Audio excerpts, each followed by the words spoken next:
Ora, la parola all'autore, di lui abbiamo già detto molto, avrà molto ancora da dirci. Voglio ricordare solo una cosa, aspetta solo un attimo, perché una cosa mi sta molto a cuore.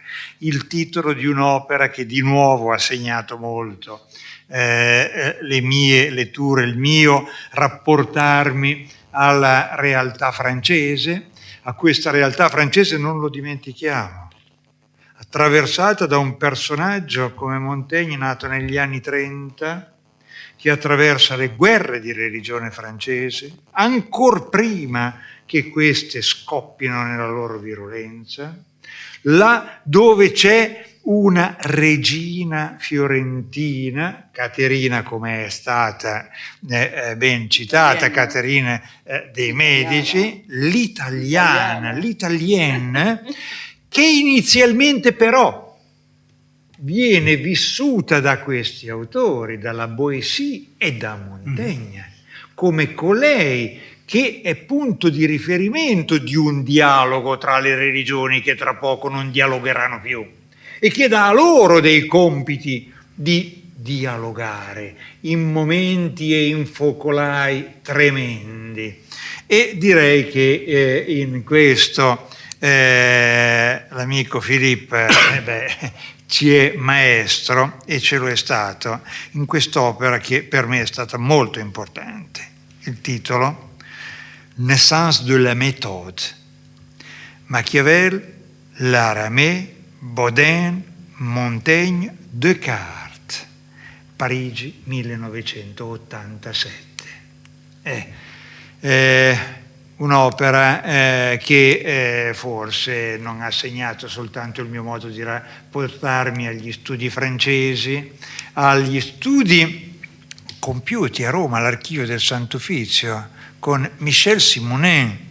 Quando Jean Robert parlava poc'anzi e faceva riferimento all'editore italiano Naselli, con Michel Simonin avevamo deciso di pubblicare tutte le censure che io avevo puntualmente trascritto e che lui si era impegnato ad annotare a Montaigne, e che io, devo dire, con la sua morte non ho più pubblicate. Ringrazio Almogat per averlo fatto da par suo in maniera così puntuale, ma attenzione, la riflessione non mia ma di Michel Simonin era soprattutto sull'arrivo di Montaigne a Roma, su come era stato trattato, su come l'indice dei libri proibiti lo aveva subito individuato, su come l'Inquisizione l'aveva messo subito nel proprio mirino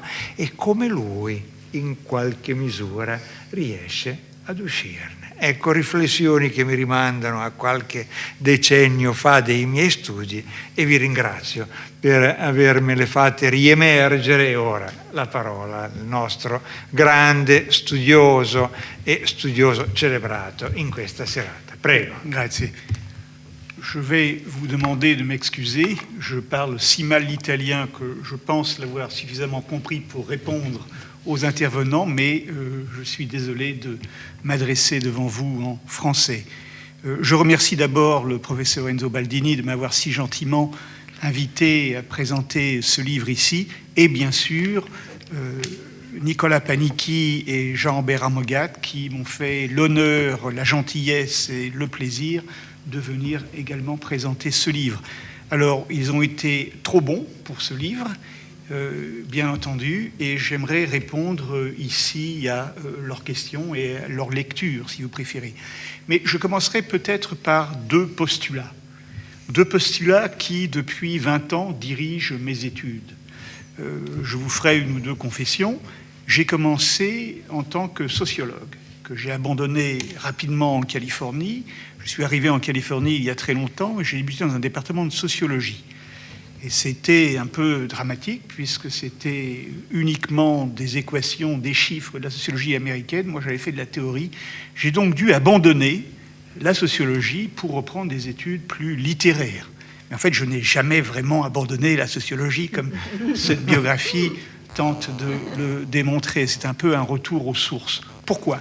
Eh bien, c'est peut-être ça l'explication. Pourquoi Montaigne ? Eh bien, Montaigne a tellement été présenté à travers les siècles comme un être exceptionnel qui, franchement, pouvait exister en dehors de la société, qui avait même créé cette image de l'intellectuel, vous savez, français, qui sera reprise par Sartre, quand Sartre disait « mais finalement, la différence entre un savant et un intellectuel, un savant, c'est celui qui parle de ce qu'il connaît, et un intellectuel, c'est celui qui parle de ce qu'il ne connaît pas. » Montaigne, c'est un peu cela, évidemment. D'un certain côté, Montaigne est aussi le premier intellectuel, et dans cette mythologie typiquement française de l'intellectuel, avec en plus un lieu nécessaire, qui est donc le retrait de l'intellectuel de la société pour créer une distance, une vieille image qui date du XIXe siècle, hein, l'albatros, qui plane au-dessus de la société pour mieux en voir les défauts.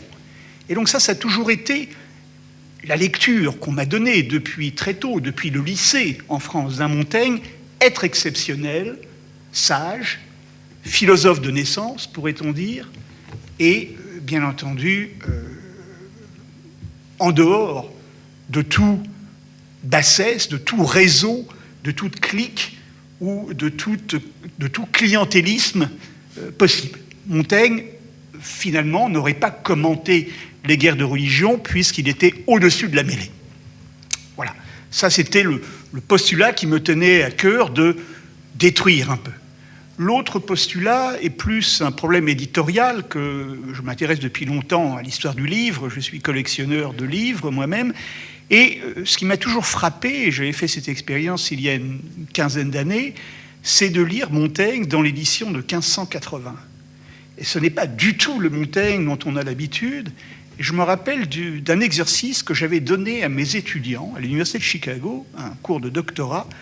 Je leur avais donné, il y a ça de 15 ans environ, comme exercice de dépouiller 150 articles écrits par des chercheurs italiens, français, anglais, américains, pour la plupart, et de voir quel Montaigne ils citaient. Quelles couches, on appelle ça les couches. Vous savez, les fameuses 3 couches. J'ai même écrit, il y a très longtemps, un article qui s'appelait « Montaigne dans ses couches », aux origines des essais. Et là, chose extraordinaire, et en fait, il faut savoir que, grosso modo, l'édition de 1580 représente à peu près 30% du texte, définitif tel que nous l'avons aujourd'hui. Le second allongeaille, donc le 3e livre, plus les additions aux 2 premiers livres, représente environ 35% du texte, et la partie manuscrite dans l'exemplaire de Bordeaux, donc écrite entre 1588 et 1592, représente 31-32%. Donc on a à peu près un tiers. C'est le point de départ. Et donc cette étude que j'avais fait faire à mes étudiants, purement quantitative, peut-être une sorte de rattrapage sur la sociologie que j'avais abandonnée depuis longtemps, a fait ressortir cette image assez intéressante, c'est que généralement quand les chercheurs sur Montaigne, toutes disciplines confondues, citent Montaigne, à 85%, les citations proviennent de la couche C, du dernier Montaigne, à environ 10% de la couche B, et moins de 4% la couche A. Alors c'est ça le postulat qui m'a fait débuter cette étude, de voir, mais finalement, quel est ce dernier Montaigne par rapport à ce premier Montaigne? Est-ce que ce sont des projets si différents que finalement, de façon inconsciente, aujourd'hui, nous occultons ce premier Montaigne, ou du moins il est perdu dans les éditions modernes, où il est difficile de faire la part des choses entre les 3 couches. Je privilégie de loin, et c'est ce que j'essaye de faire, de donner des éditions, facsimilées, qui permettent, de façon bon marché, de lire les éditions telles qu'elles étaient lues à cette époque-là. Et donc de travailler sur des moments, dans ce que j'appellerais un moment de synchronie de la publication. Et donc la démarche a consisté, avec un travail avec des historiens à Paris, de travailler vraiment sur la micro-histoire. Et voyons bien aussi, n'oublions pas que les essais avaient été écrits sur 20 années, de 1572 à peu près à 1592. Alors, 1572-1592, il y a de l'eau qui passe sous les ponts. Il y a effectivement beaucoup d'événements politiques très importants entre ces deux périodes. Et la tendance, même des historiens, est toujours de ramener tout cela ensemble et donner une seule image des guerres de religion ou d'avoir une sorte de confort de tableau qui est une sorte de fresque. Et Montaigne a toujours été inscrit dans cette fresque assez générale des guerres de religion, comme si la situation en 1560 ressemblait à la situation en 1588. Pas du tout. Enfin, ce sont vraiment... Imaginez 1968 et aujourd'hui. Ce sont des mondes totalement... Et ce sont des guerres différentes à la Renaissance. Donc j'ai reconstruit ce travail, souvent mois par mois, pour voir où en était Montaigne, pour essayer de voir exactement ce qui se passait.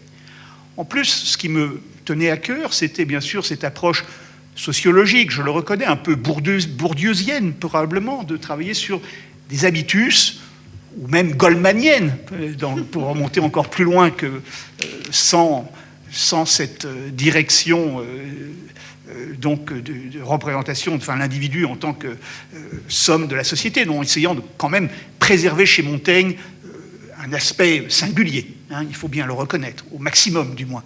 Et donc de voir comment Montaigne s'inscrivait, et comme l'a très bien dit Jean-Robert Armangat, ma démarche n'était donc pas de prendre les essais et de lire la pensée politique de Montaigne dans les essais, ça a été fait, ça a été très bien fait, Nicolas Panichi l'a fait, beaucoup d'autres l'ont fait, c'est pas ça du tout qui m'intéressait.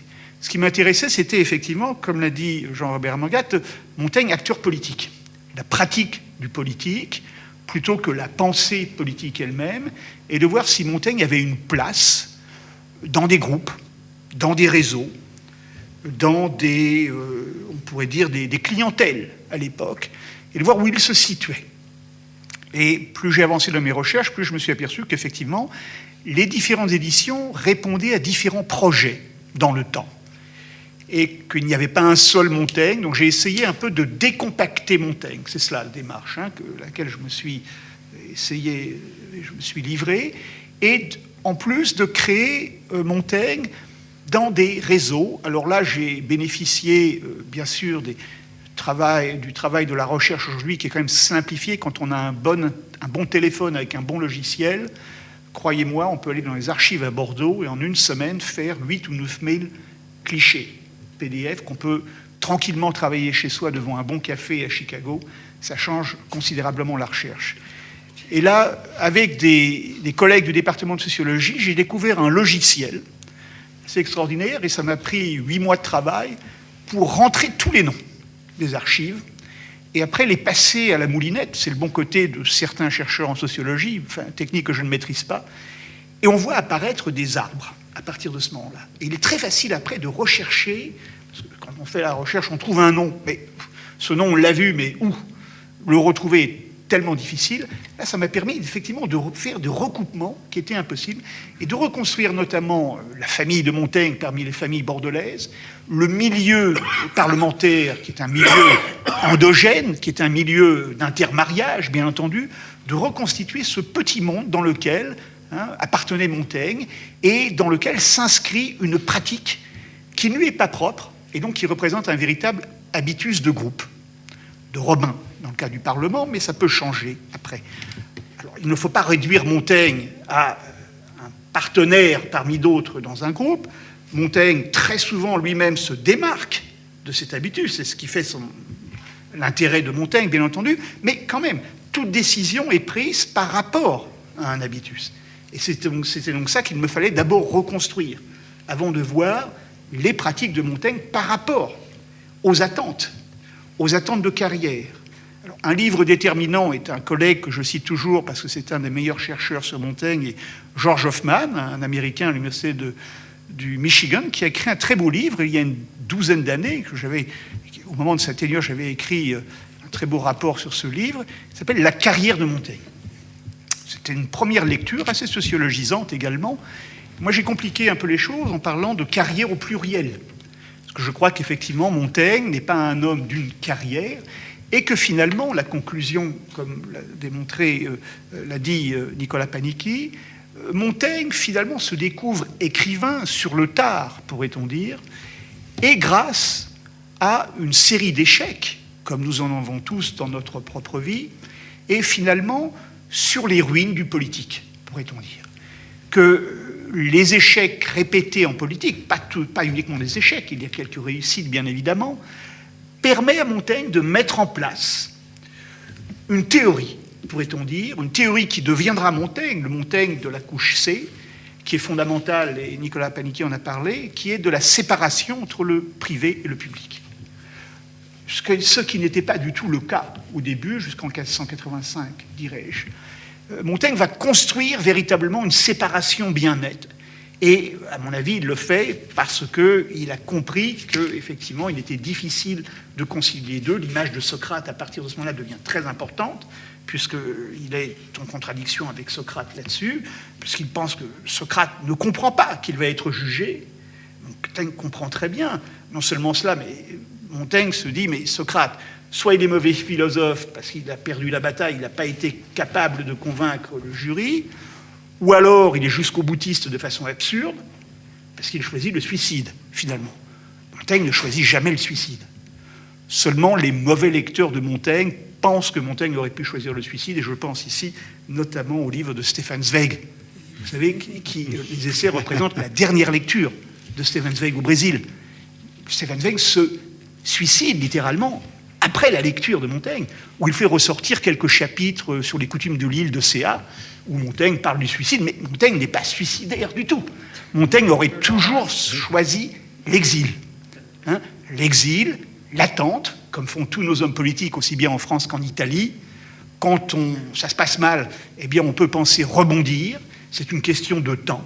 Et Montaigne est maître du rebondissement, pourrait-on dire. Il a quelques squelettes dans le placard, il commet des erreurs de carrière, la Boétie, on l'a vu, la traduction de Raymond Sebon, mais finalement, il ne s'en sort pas trop mal. En fait, voilà, c'était cette idée de parcours. Alors maintenant, j'en viens directement aux 2-3 questions que l'on m'a posées. Alors, une chose, j'ai beaucoup insisté avec l'éditeur, parce qu'effectivement, j'ai une tendance à écrire de façon assez engagée, et Enzo l'a remarqué, c'est mon caractère, hein, dirais-je. Et donc, effectivement, c'est une lecture peut-être un peu forte, il faut l'admettre, que j'ai essayé de compenser dans le titre après une bataille que j'ai réussi à gagner. J'ai perdu la bataille du portrait, mais j'ai gagné la bataille de l'article indéfini. Une biographie politique. Parce que l'idée de l'éditeur, c'était de mettre Montaigne biographie politique. Et là, donc j'ai essayé de compenser, peut-être de façon maladroite, mais je le reconnais, c'est effectivement le péché de ce livre qui se lit, comme l'a très bien dit aussi Nicolas Panichi, la première partie est une mise au point méthodologique sur Montaigne, mais qui représente aussi une approche un peu différente de l'approche habituelle qui se contente de voir en Montaigne un parcours vers la sagesse. Finalement, c'est cela.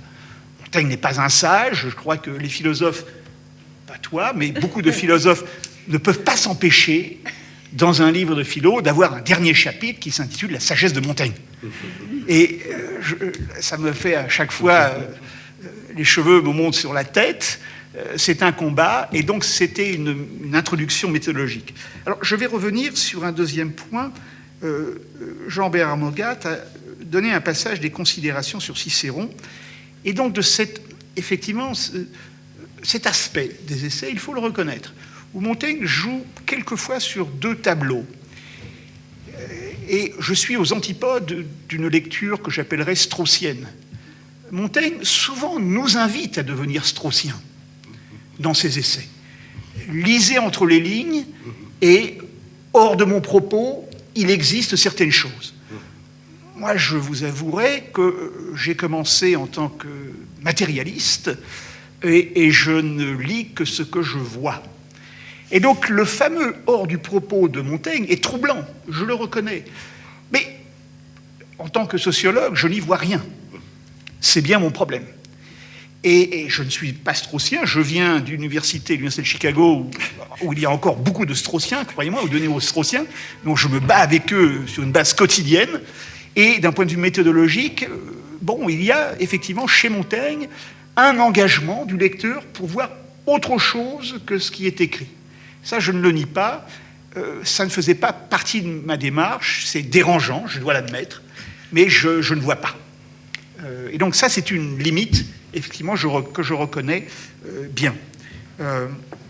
Alors, c'est aussi peut-être une explication là-dessus, c'est que Montaigne nous invite souvent dans une certaine connivence avec le lecteur qu'il aimerait attirer vers lui. Il y a chez Montaigne ce jeu entre le lecteur suffisant et le mauvais lecteur. Le lecteur qui sait le comprendre, le lecteur ami, pourrait-on dire, le lecteur de la transparence, qui verra la consubstantialité, enfin, des choses un peu étranges. Voyez-vous ? Donc cette amitié que Montaigne essaye de renouer avec son lecteur, moi j'y suis resté le plus à l'écart possible. Je dois l'avouer, je n'ai pas voulu rentrer dans le jeu, cet appel que l'on retrouve souvent chez Montaigne. J'ai voulu garder un peu mes distances avec l'objet d'étude. L'objet d'étude étant Montaigne. Et donc voilà. Et donc cette connaissance presque ésotérique, il faut le reconnaître, des fois que Montaigne recommande pour bien le comprendre. Et c'est assez intéressant parce qu'en fait, son livre sera reçu de cette façon au début du XVIIe siècle. Marie de Gournay déclare en 1595, et un peu plus tard en 1598, en 1617 elle le répète, que ce livre est dangereux. Dangereux pour les esprits faibles. Mais qu'est-ce que ça veut dire ? Voilà, voyez-vous, donc moi je trouve qu'il est encore plus dangereux de penser qu'un livre est dangereux et qu'il ne soit pas accessible à une certaine catégorie, ce qui n'est pas du tout le cas, la façon dont mon livre est présenté. Hein. Et donc, mais il y a ça chez Montaigne, effectivement, d'un livre for the happy few, comme on dit en anglais, et un livre qui n'est pas bon de donner entre toutes les mains. Et on retrouvera ça, alors je le développe dans la troisième partie, effectivement, les transformations, les récupérations de Montaigne, qui sera considéré comme un immoraliste au XVIIIe siècle. Hein. C'est une lecture religieuse à partir de 1770 jusqu'en 1810-1815. Après, il y aura une transformation moralisée d'un Montaigne moralisé qui va de pair avec un Montaigne laïque, où là, on trouve une iconographie très intéressante, puisqu'il perd son collier, il perd son habit de gentilhomme pour avoir un chapeau et puis une sorte de peau d'ours pour voyager et voir le monde. Hein, donc c'est une autre idée. Et là-dessus va se créer, je vous donne déjà le prochain livre, hein, qui sera sur effectivement la fabrication de Montaigne à travers les siècles, va se créer quelque chose de très important au début du XIXe siècle, c'est que tout d'un coup, à partir de 1814, Montaigne va rentrer dans les programmes de lycée. Comment rentre-t-il ? Alors il a été un peu moralisé depuis. Il a été découpé en rondelles, on en a sorti les bons côtés, il représente une image de la laïcité, mais on le voit aussi comme l'alter ego, si vous préférez, de la pensée française. La pensée française avec d'un côté Descartes, la raison, et Montaigne serait un peu l'alter ego, l'inverse, c'est l'imagination. Et donc ce savant mélange typiquement français, et qui vaut encore aujourd'hui, entre d'un côté un français raisonnable d'un côté, mais plein d'imagination de l'autre côté, correspond tout à fait à cette réinvention de Montaigne au début du XIXe siècle, et cette réinvention perdure encore aujourd'hui, hein, bien entendu, et ces deux images seront collées. Voilà. Alors, pour revenir maintenant brièvement à Nicolas Panichi avait très bien vu que, pour moi, le fondement de cette dichotomie vie privée, vie publique était essentiel pour une approche des essais. Hein, donc il est difficile de lire les essais. Montaigne nous invite à plusieurs reprises à séparer les deux, bien entendu, mais c'est cette séparation qui m'a toujours causé problème, que j'ai essayé de débrouiller un peu, pas toujours peut-être bien, mais voir comment on pouvait untangle, comme on dit en anglais.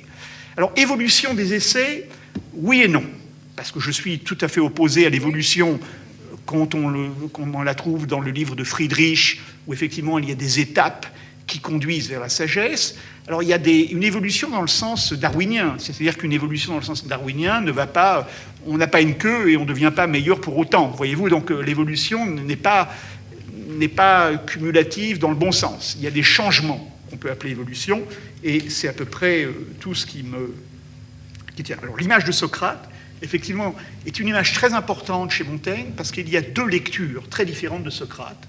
Il y a une première lecture assez idéalisée de Socrate, de jeunesse, qui correspond à la lecture de 1580, quand Montaigne croit encore, pourrait-on dire, à la politique, et une lecture beaucoup plus tardive, une relecture de Socrate, qui là, il commence à évacuer de façon très négative, en voyant en Socrate, finalement, celui qui n'a pas réussi, finalement, cette séparation entre le privé et le public, et il a argué devant le Sénat, devant ses juges à Athènes, une position qui était, d'après lui, intenable au nom d'une pratique du politique, au nom d'une politique pragmatique, pourrait-on dire. Et c'est une chose que Montaigne a bien appris, c'est qu'on ne peut pas confondre les deux. Ce qui a fait dire à beaucoup de critiques, très justement, que Montaigne est conservateur dans sa pratique du politique, évidemment, parce qu'elle est fondée sur la coutume. Il n'y a rien de plus conservateur que la coutume, bien évidemment. Mais d'un autre côté, il y a chez Montaigne une forme de liberté. Et il y a un livre récent, je ne donnerai pas le nom, c'est toujours dans cette veine néo-straussienne, qui fait de Montaigne le premier penseur libéral, pourrait-on dire. Il faut se méfier un peu de cela, puisqu'il n'est pas tout à fait tort de dire que peut-être il y a chez Montaigne une sorte de liberté dans les têtes, mais pas du tout sur le terrain. Voilà, mais je m'arrêterai là. Mais c'est déjà un problème qui commence à apparaître au XVIe siècle, la différence entre la liberté de conscience et la liberté de culte. À quoi sert de donner la liberté de conscience si on ne fait pas suivre par la liberté de culte? C'est ce que comprendront très bien les protestants. Et l'erreur, peut-être des catholiques, c'est d'avoir donné la liberté de conscience. Et donc après, ils sont obligés, d'un certain côté, de passer à la praxis de cette conscience qui est celle du culte. Voilà. Donc, encore une fois, je remercie mes trois amis pour m'avoir si gentiment lu.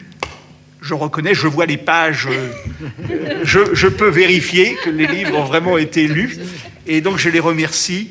Et au fait, la traduction anglaise verra le jour dans 18 mois, puisque Princeton University Press vient d'acheter les droits. Et donc le livre sera traduit, avec même 100 pages en plus. J'ai dû couper 100 pages, alors vous aurez 100 pages de notes en plus. Voilà, ce sera un peu plus fouillé. Mais Princeton est une édition plus universitaire que Odile Jacob. Voilà, je vous remercie encore une fois.